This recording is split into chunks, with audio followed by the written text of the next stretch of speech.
geçenleri ona anlatınca annelerin annesi dedi ki tasalanma efendim dedi. Cenab-ı Allah hiçbir zaman seni zayi etmeyecek. Çünkü sen akrabayı gözetirsin. Sen yetimlere yardım edersin.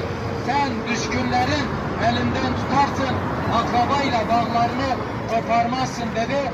Cenab-ı Allah seni hiçbir zaman zayi etmeyecek ve Efendimiz Aleyhisselatü Vesselam'a ilk iman eden mümine kadın Hazreti Hatice radıyallahu anha oldu.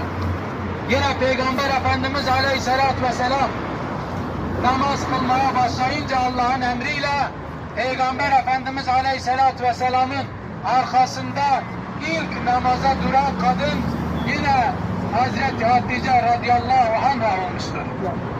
Malıyla o zaman uluslararası ticaret yapan Hazreti Hatice radıyallahu anha malıyla Risalet davasına destek olan yine ilk mümine olma şerefini kazanmıştır. Peygamber Efendimiz Aleyhisselatü Vesselam Allah'ın emrini tebliğ ettiği zaman ey Hatice'm eve gelir,